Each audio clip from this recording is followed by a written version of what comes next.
Magandang araw mga kaibigan. Nandito na naman ako para sa mga maiinit na pinag-uusapan sa social media.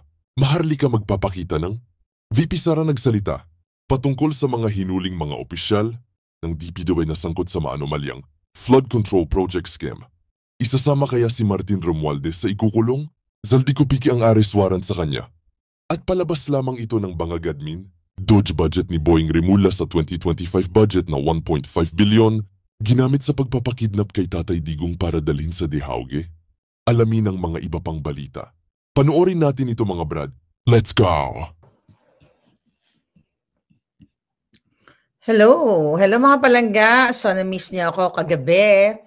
Nag-party-party tayo sa Cerritos, California. Kaya naman nagbabalik ang inyong Miss Vindicated. Di ba? Ang bongga, ang ating mga dramatization 101. So, syempre, meron pa rin tayong sombrero na bigay sa akin ni Palangga. Ay bagay. Sa totoo lang, ay bagay pala dito sa dramatization natin. Yes. By the way, mga kababayan, tuloy-tuloy pa rin ang mga dramatization ng mga vangag. Alright? Ang mga paghuli-huli dito sa, hinuli nilang dating district engineer ng DPWH at sobrang sobrang kaplastikan, dramatization at hindi ito totoong huhulihin or totoong ikukulong ba talaga nila si Zaldico at si Tambaluslos. Mga kababayan, binabati ko muna ng happy birthday ang mami ni Chiki na nagbe-birthday ngayon. Alright? Hindi ko mahanap yung name. Basta mami ni Chiki ng Netherlands. Happy birthday po. Sorry, hindi nakapunta dahil busy-busyhan. Alright? So anyway, kasi gabi-gabi nanonood. At si Miss Gigi na nakasabay ko sa CR kagabi sa Kusina Filipina. Nanonood siya. Gigi, thank you so much. At syempre si Carlo na aking, former boyfriend ng aking BFF, dating kaibigan. Nakita ko rin kagabi, so ang dami kong nakitang mga sangkatauhan ng mga friendship sa Cerritos. Kaya naman, tuloy-tuloy na ang ating pag-balljack dito sa mga yawa. At syempre, sa ilalim ng Miss Vindicated, buksan natin, maghuhubad na ako, di ba? Maghuhubad na ba ako? Gusto niyo ba maghubad ako? Sabihin niyo muna, maghubad ako. Pakita ko yung tinatago ko. Say yes. Alright. Maghuhubad na tayo mga hitad. Yan, sa loob ay Inday Sara. Alright, so maghuhubad na tayo. Alright, pero parang tagalin na natin to si Miss Vindicated, no? Ang importante sa intro, meron tayo nito. Ayun. Gusto nila maghubad ako. Ayan. Ayan, naghubad ng lola ninyo. Syempre. Kakabog-kabog. Okay. Mga palangga, nagkaroon ng fun run si Vice President Sara Duterte na kung saan ay in-interview siya ng bonggang-bongga at mukhang ang kanyang sagot ay very safe kasi tinanong siya kung handa na ba siya para maging maging presidente ng Pilipinas. Ang sagot ni Inday ay napakaikli lang. Ang sabi niya ay, sabi niya, yan ang hindi ko masasagot. Hindi ko muna sasagutin. Baka magkakagulo tayo niyan. Alright? So, yun. Di ba? Kala maghuhubad ako, no? Anyway, pakinggan mo natin si Palangga. Okay? Inday Sara bago ako magtuloy-tuloy. Maalala nyo sa mga events namin noon sa iba't ibang lugar sa mundo, lagi ko sinasabi na kapag president ka or vice president ka or any government official for that matter, hindi ka pwedeng humindi kapag sinasabihan ka na magpa-drug test ka, magpa-neuropsychiatric exam ka, or any other exam na mag-relate sa competency mo to lead. Okay. So mga kababayan, di ba ito nga yung pasabog ni Amy Marcos, di ba? ang pasabog ng BFF ni Inday. Okay? Sabi nga baka, sabi ni Inday, salita ka na! Or else, majujombag ka. Anyway, mga palangga, so, ito yung sagot ni Vice President Sara Duterte na dapat pag presidente ka, accountable ka sa taong bayan, sabihin, magpa-pulburon test ka. Pero alam naman natin na talagang kahit hilain mo yung boto ni Bangag na nakasinlaki ng Vienna sausage, hindi yan magpa-pulburon test. Kasama na kanyang Lisa Tanas. Di ba may pinost nga tayo yung Prime Minister ng Finland. Nakita lang siya nag-inom-inom, nag-party-party. Dahil nagde-demand yung taong bayan sa kanya, di ba, yung kanyang mga sinakpan, nagpa-pulburon test siya at nag-negative naman siya. Pero ngayon, bakit si Bangag Jr., bakit kailangan pang hilain yung kanyang pototoy para siya mag-pulburon test? Di ba? So alam niyo na kung anong sagot yun, di ba? May susulat lang muna ako dito, ang paring Damaso, okay? Makalimutan ko, may sinabi kasi yung paring Damaso. Tuloy natin sinabi ni VP. Kapag merong challenge na ganyan, ay isubmit mo kaagad yung sarili mo or drug test. Naniniwala ka ba na gumagamit talaga yung first family? Bigyan natin ng lahat ng mga nakasama nila sa mga parties nila nagsasabi na gumagamit. Ano ka ba? Hindi na tayo lumayo. Nung pumunta sila dito sa Beverly Hills, namatay si Tantoco at umamin yung kanilang presidential social undersecretary na si Dina Arroyo Tantoco na nagbangag-bangag sila. So anyway, alam na natin yan, alam na ng mundo yan, na-authenticate ko na yung mismo yung video. But again, sabi ko, kahit hilain mo yung pototoy ni Bangag, yun na yung boto niya kasing laki ng, kasing liit ng Vienna sausage, hindi talaga palangga sasubmit yung kanilang sarili hanggat hindi mo talaga, hindi mo pinapasuka yung pulburo na siningot niya. Just in case mapatalit si DDM VP sa pwesto, are you ready to take over the Malacanang? Yan ang hindi ko muna sasagutin kasi magkakagulo tayo niyan. Sige. May warrant of arrest si Zaldico and 17 others. Pinapakasuhan na sila. So anong comment mo? Sa flood control project. Kasi meron akong kaibigan noon na konsehal dito sa Davao City. Ang kanyang favorite saying is, to see is to believe. So, nakita natin yung sincerity ng administration to go after the perpetrators of the flood control scandal, corruption. Kung makikita natin na maipresenta nga nila na tama. Hindi nila ipapresenta yan. Kasi mga kababayan, August pa wala si Zaldico, di ba?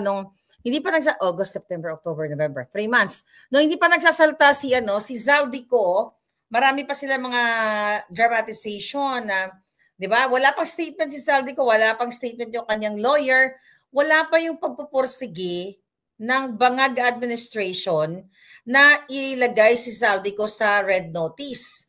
At wala pang pagpupursige na siya ay arestuhin. Di ba? Yung mga dramatization ng mga aresto nila ngayon dyan, yan ay mga cover-up o palabas lamang. Tapos muna natin si Palangga. Inday Sara. Check. Teka natin. Ebidensya at merong managot doon sa nangyari. And also VP si former House Speaker Martin Romualdez, pinapakasuhan din ng bribery draft and plunder VP ng ICI and DPWH, si Romualdez. Pinapakasuhan sila ng graft, bribery, and plunder. Yes. Same, no? Same. Sa lahat ng mga sinasabi ng administrasyon na kanilang kakasuhan at ikukulong ay to see is to believe. Mm-hmm. So, nakikita natin ang sinceridad nila kung totoo nga merong managot dyan. Dadalo ka ba? Sa OVP budget? Yes, oo. Meron kami Senate hearing sa Office of the Vice President Budget sa November 27, Thursday. Abangan din natin yan. Yes, dadalo ako. Kailan yung VP? Thursday, November 27. Kumusta si Pan? Kumusta si FPRD? Thanksgiving. Last communication niyo. Hindi ko na maalala yung last namin natawag. Pero tinawagan siya ng lawyer kagabi. Lalo na nung lumabas yung balita na nakita siya unconscious sa kanyang kwarto. At sabi ng lawyer, okay naman siya. Okay. Okay, sagutin natin yan. Unconscious. Okay. So, syempre, may mga nakita kasi ako, hindi ko alam. Talaga minsan yung ating mga, marami naglalabas ng fake news, no? Na si PRRD ay ganito nangyari. Pero mayroon tayong, information. Kasi nag-worry ako nung may mga posting kasi na parang si Pangulo Duterte malala or yumaon na may mga ganun. Ako nakita na may nagtanong sa akin. So inquire tayo sa taong mapagkakatiwalaan natin na, kung kumusta si PRRD. Ang sagot lang sa akin ay nakakulong pa rin si PRRD at nagde-deteriorate nga dahil umihina dahil matanda na si PRRD. And good thing, hindi totoo, na may nangyari sa kanyang masama. Pero alam naman natin, si PRRD, ilang buwan na. And I hope talaga sa 28 ay makalabas na ang PRRD, mga palangga. So, my goodness, itong pinag-uusapan, itong interview kay Inday, very, very safe yung tanong sa kanya kung ready na ba siya mag-take over sa presidency. Siyempre, mahirap naman magsabi si Inday, baka sabihin, excited siya. Hindi pa nga natin napapabagsak ang mga addictus benedictus, di ba? Di ba? Sa totoo lang. Diba? So, totoo lang tayo lahat dito. So, ngayon, mga kababayan, punta na tayo dito. Bago ko makalimutan, yung isang pare, okay, na nagsalita siya na patungkol na dito sa pagkabangag ni Bangag Jr. Alright, ito yung problema Diba? Ito yung problema sa ating mga kaparian na talagang alam natin na dapat umaayon sila sa tama. Etong si Padre Damaso, Filipino Bishop Roberto Santos ng Antipolo, kinundina niya si Amy Marcos sa pagsabi na si Bangag Jr. ay addictus benedictus. Ngayon, sinasabi niya na dapat, yung pagbanggit ni Amy Marcos, imbis na sa publiko, ito dapat ay pinrivate na lang. Out of respect. Dapat, sabi niya, for the respectful approach. Anong comment yun doon, mga palangga? Sabi ko nga, ang mga kaparian natin, ang mga Padre Damaso ay wala na sa tamang katinuan.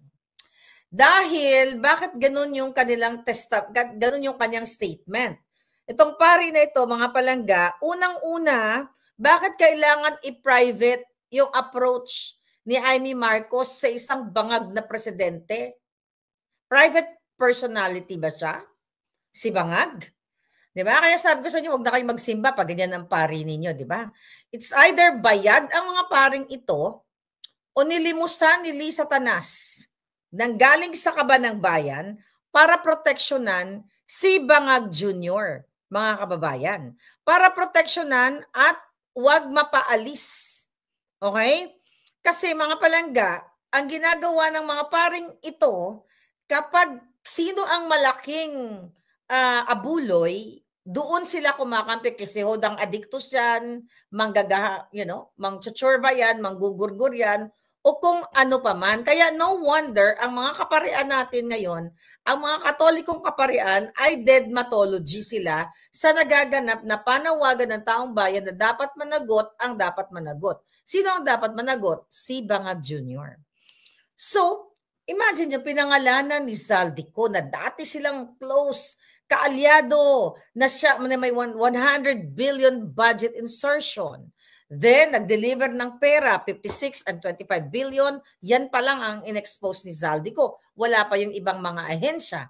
Pero ang gusto nitong mga kaparian na to ay manahimik na lang sila at wag dapat publicize itong issue sa bangag na presidente na nagnanakaw ng pera natin araw-araw na based dahil sa resulta ng pagnanakaw ng hinayupak na pamilyang ito. Recently, may interview yung former head ng Bangko Sentral ng Pilipinas ni si Cora Guidote na nagpo-pull out na yung mga investors sa atin.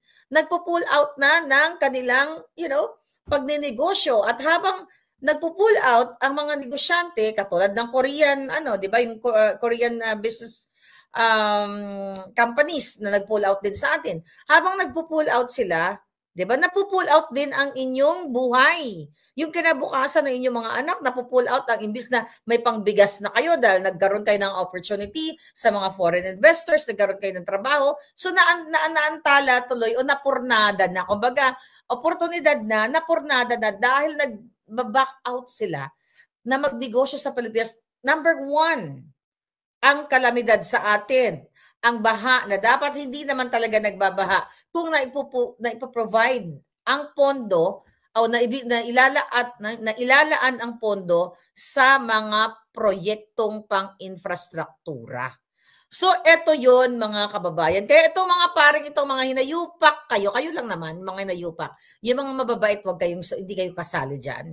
Di ba? Kung mababait kayo, mga pari kayo, not mabait eh. Kung meron kayong pagmamahal sa kapwa ninyo, magpagmahal sa bayan, dapat matagal na ninyong kinundina at pinatalsik si Marcos. Tignan niyo yung mga narrative ninyo na dapat i-private, wag i-publicize ang pagiging addict ni Marcos Jr.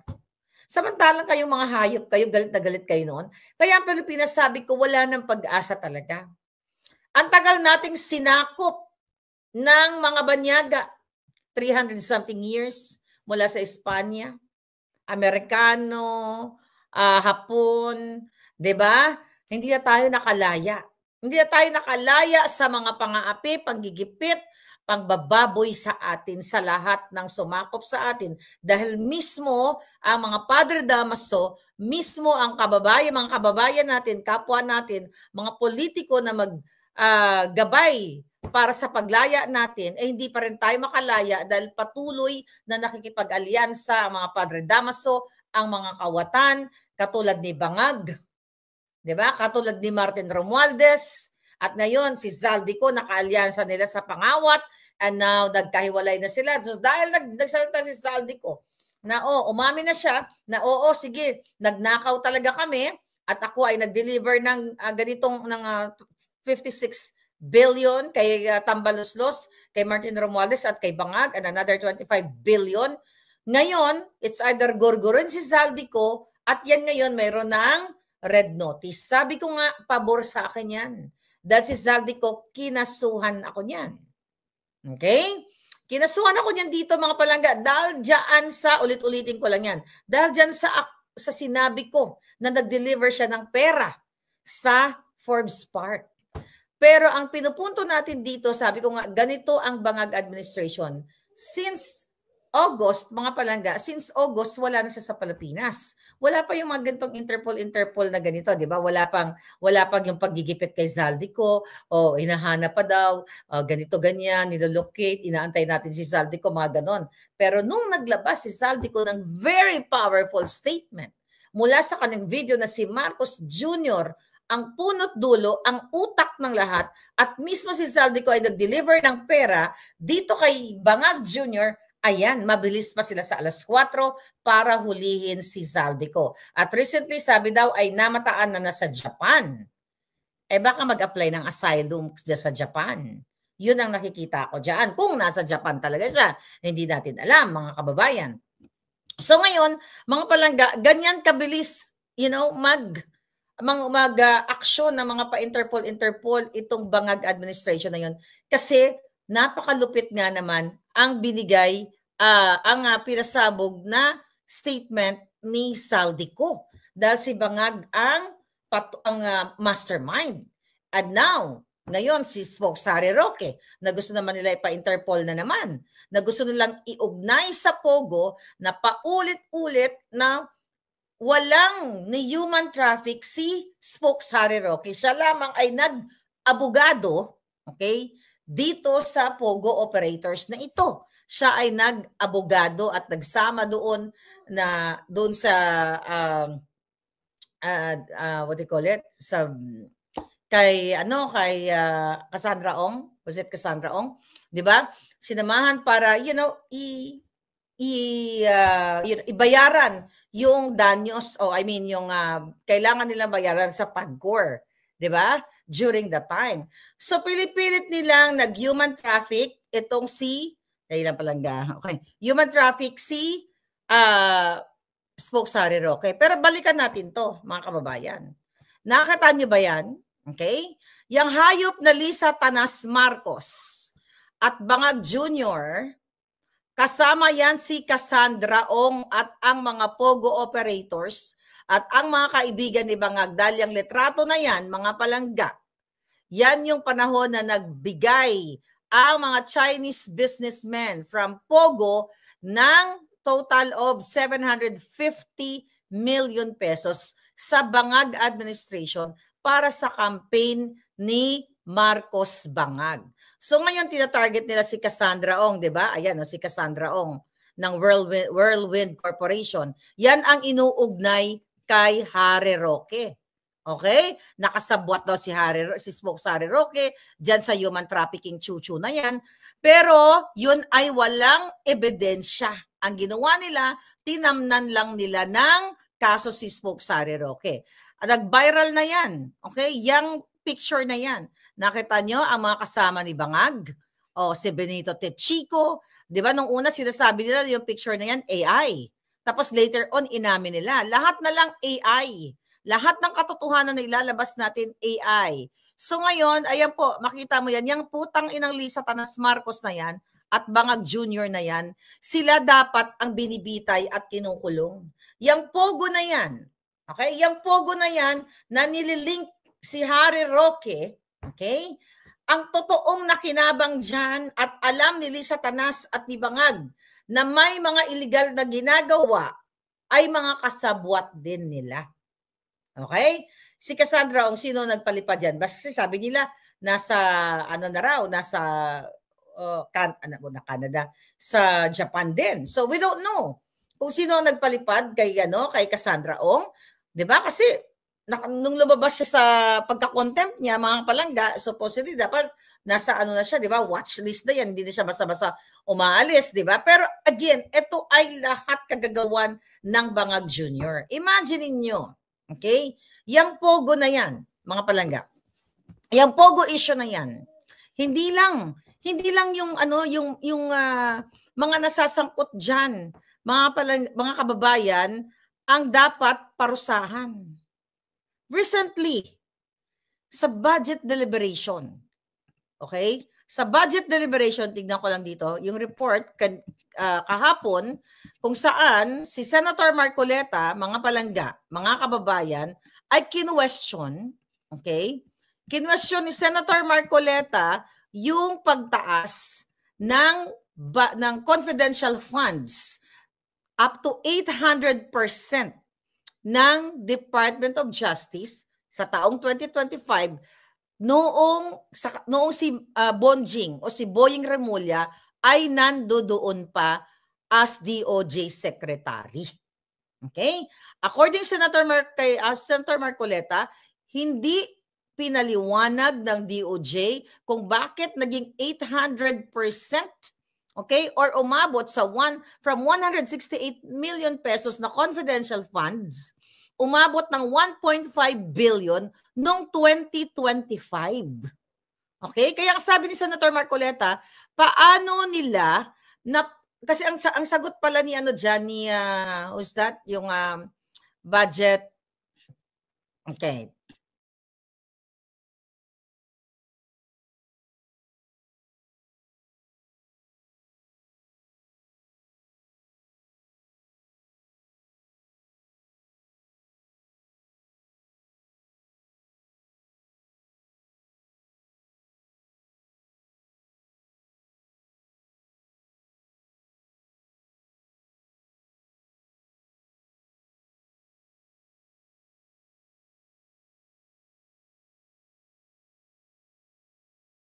Senator Marcoleta, paano niyo na-project yung scandal?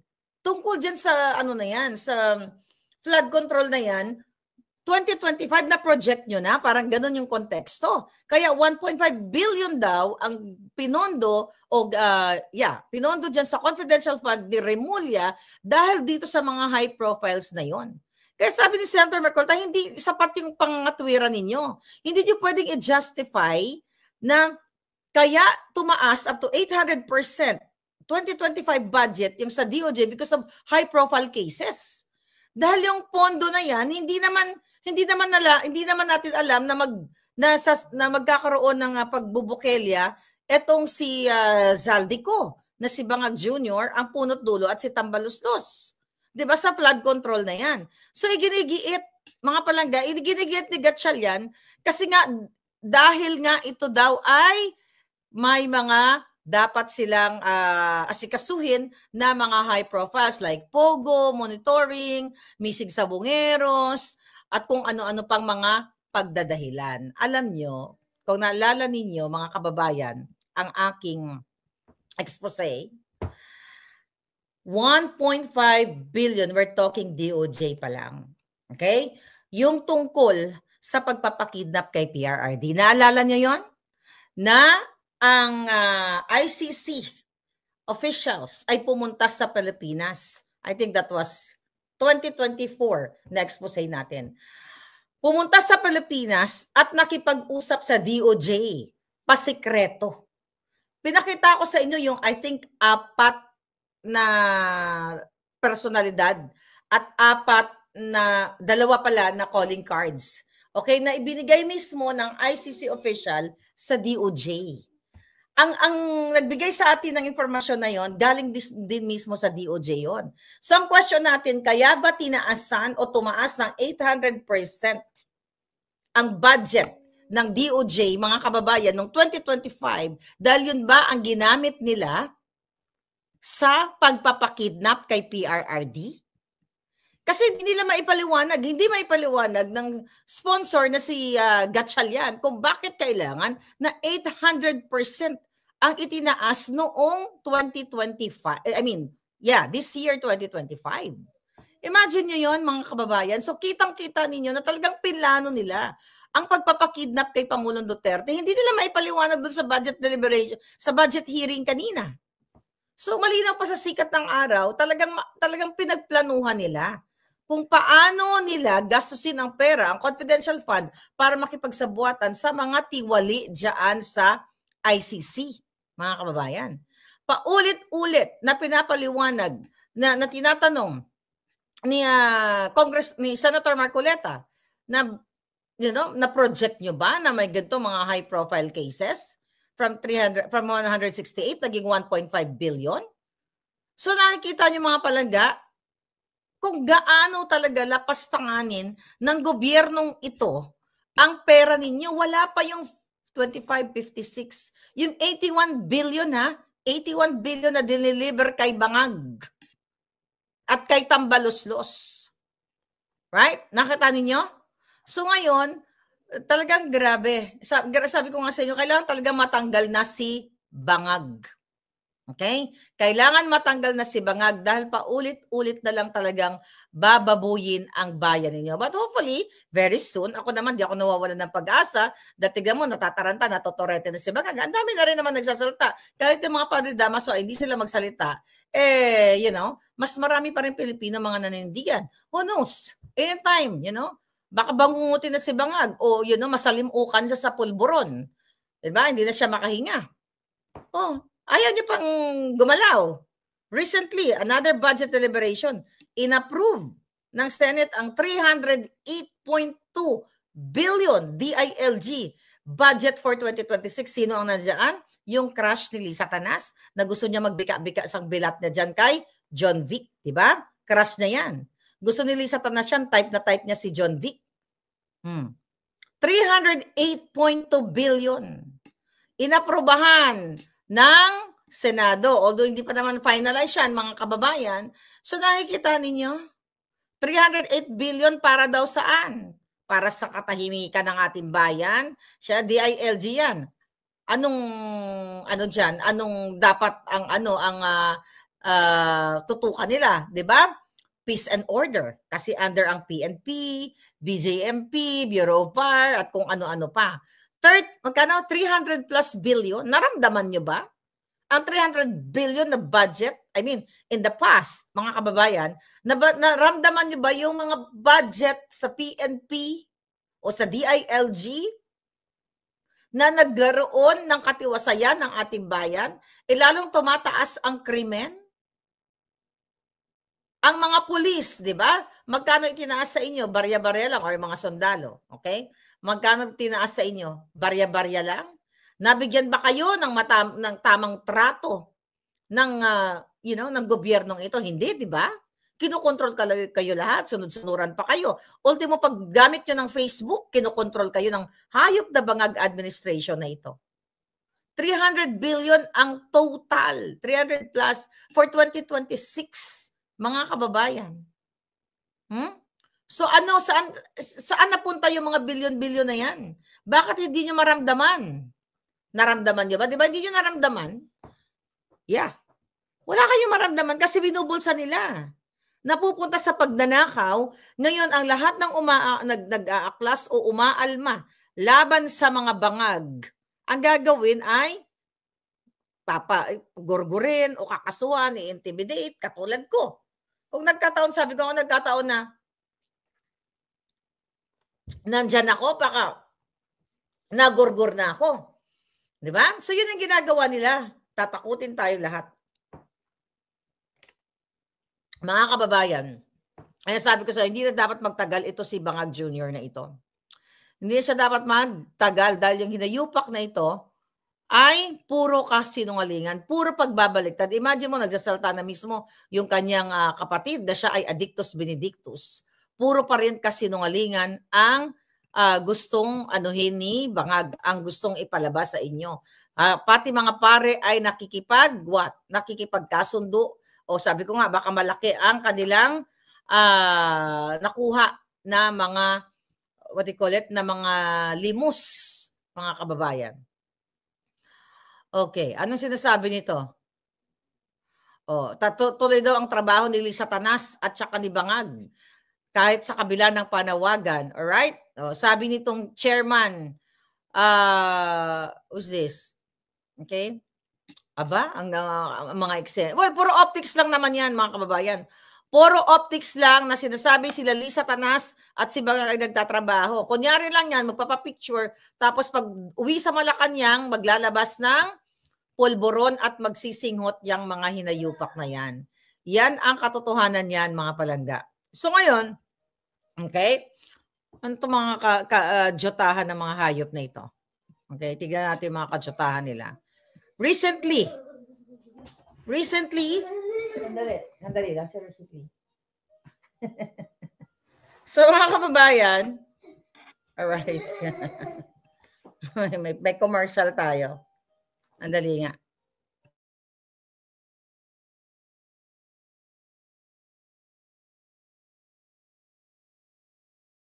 Yeah, so anyway mga kababayan, so yan ang si Asong Brownie may kondo sa Taguig, sabi ni Marzel. Sabi ni Jerwin, posible po bang mag-declare ng martial sa PBBM dahil lumalaban sa kanya, para buwaba sa pwesto. Possible, mga palangga, possible yon. Okay, buti binusisi ni Senator Marcoleta ang confidential fund ng DOJ. Alright? Napakadali namang solusyon pero talagang kulang sa pagmamahal sa sariling bayan ang ating mga kababayan, sabi ni Elizabeth. So ngayon mga palangga, ito na nga, okay?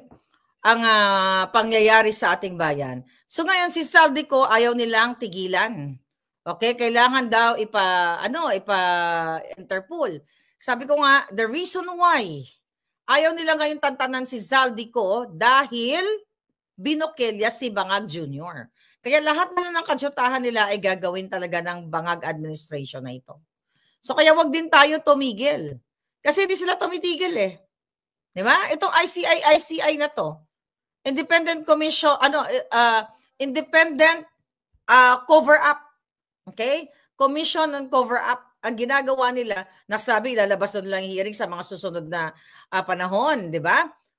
Hanggat hindi nakukulong si Tambaloslos, at si Bangag Jr., siya dapat actually ang makulong yung hayop na yan o matanggal. Kasi hindi naman natin siya mapakulong ngayon, dahil may immunity yung hayop na yan. So kailangan matanggal si Bangag Jr. dahil paulit-ulit na mga kababayan yung issue sa kanyang pagiging pulboronic at pagiging kawatan.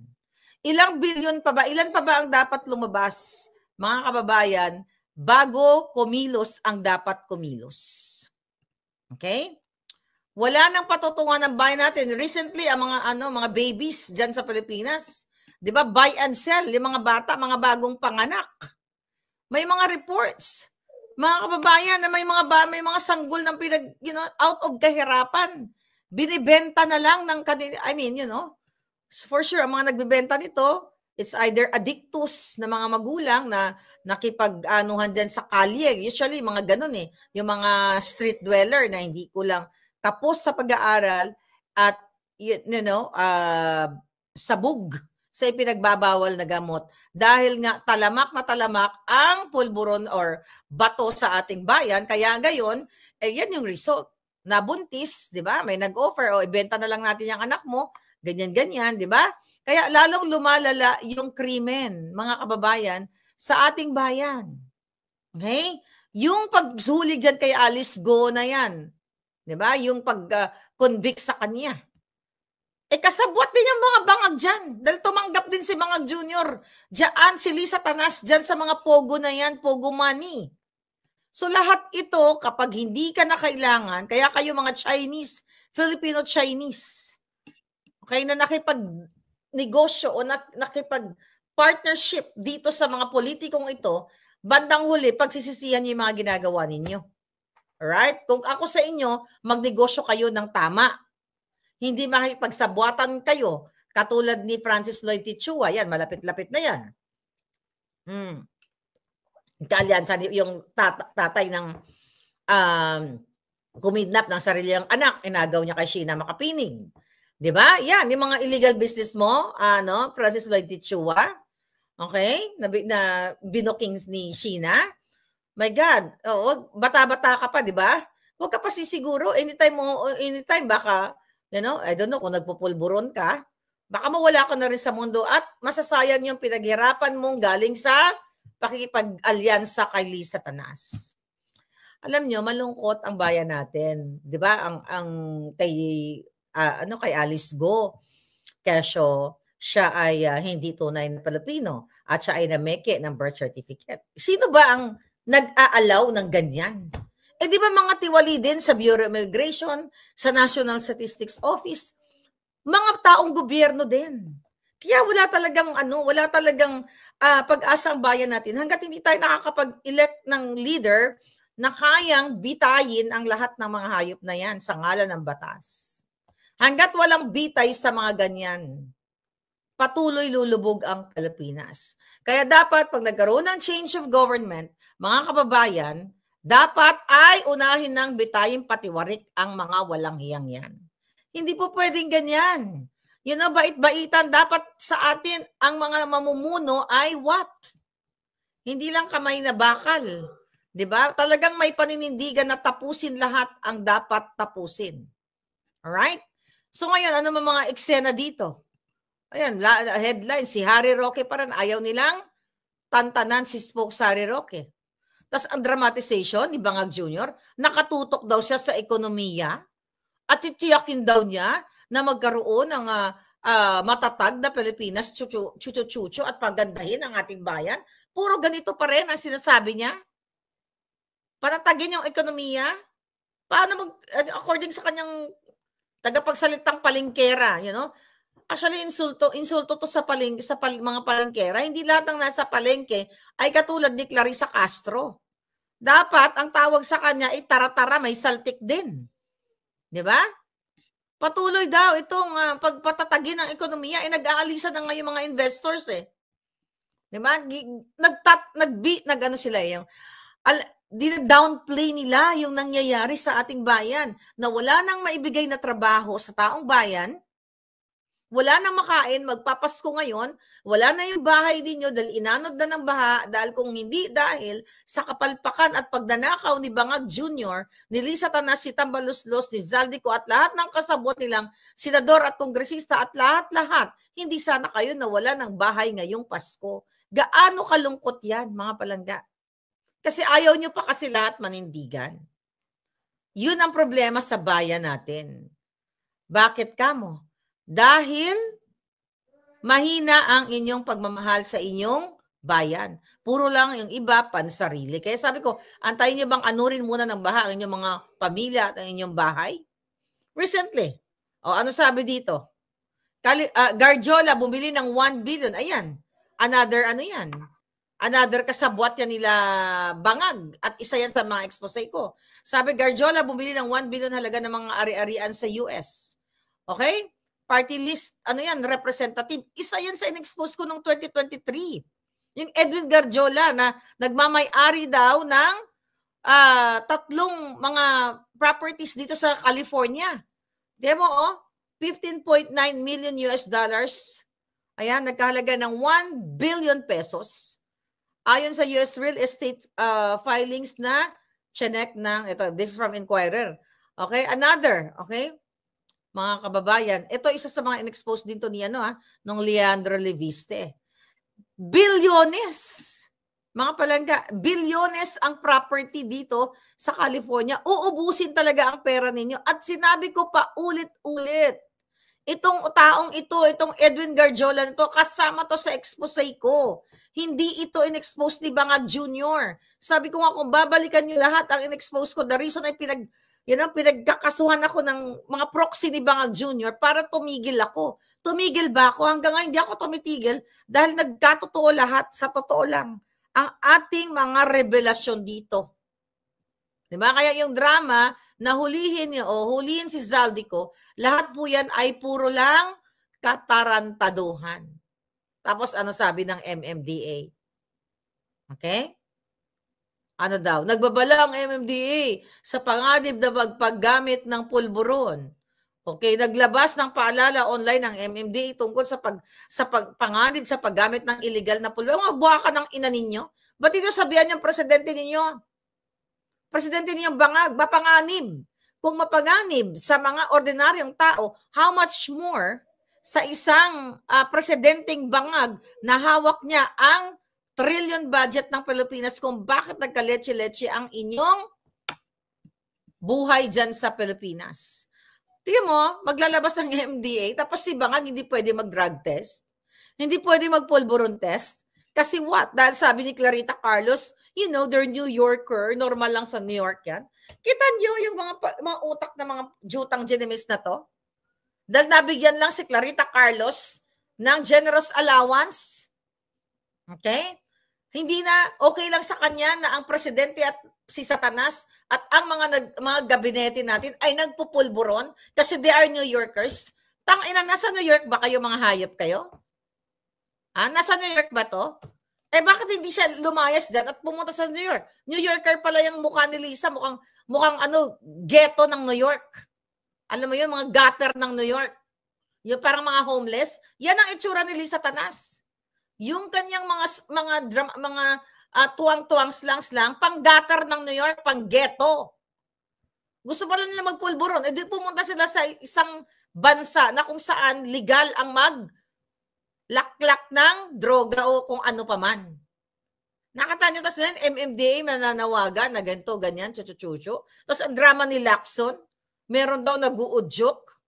Okay?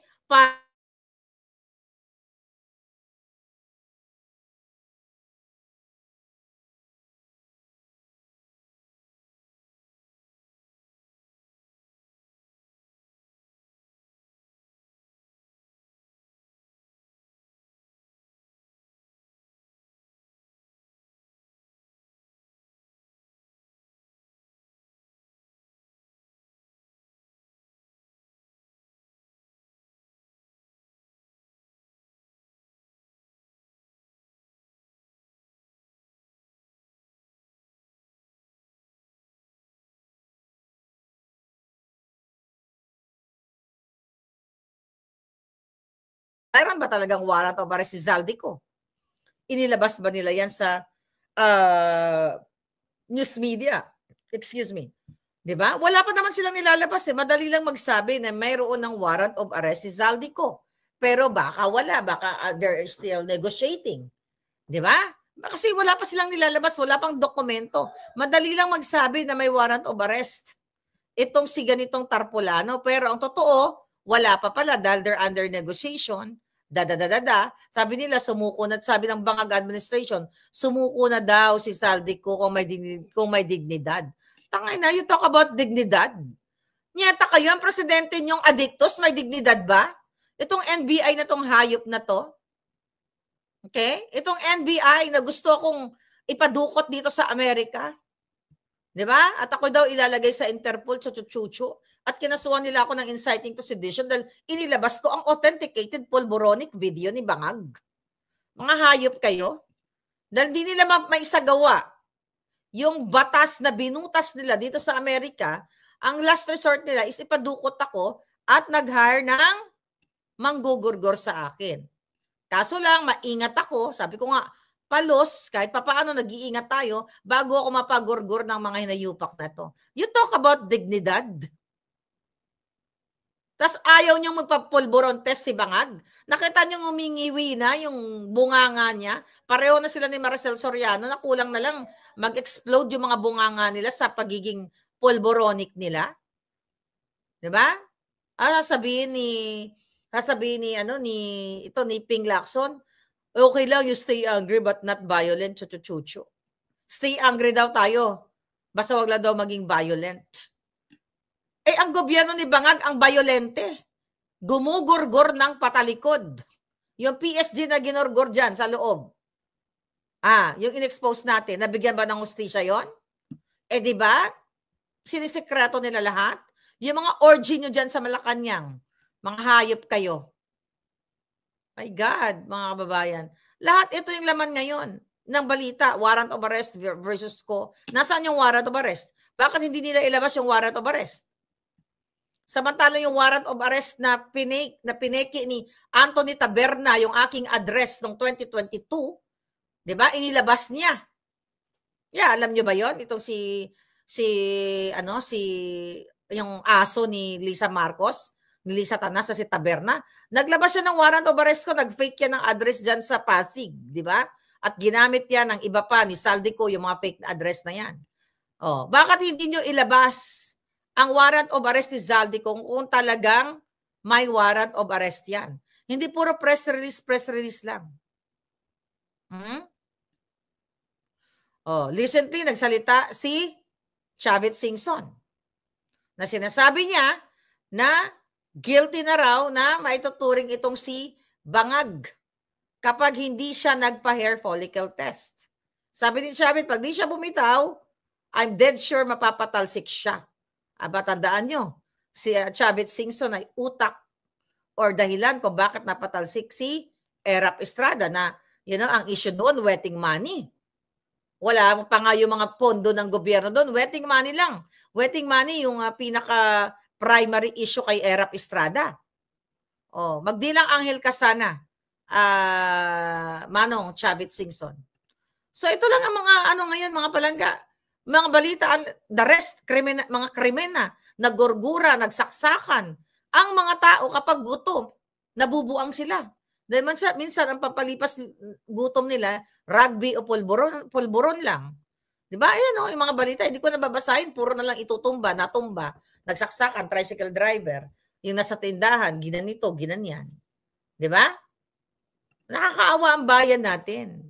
Hanggat hindi kayo kumikilos sa kasinungalingan nitong Bangag administration na ito, kaya dapat i-check nyo na si Inday Sara. Di ba? Kailangan nyo na i-check.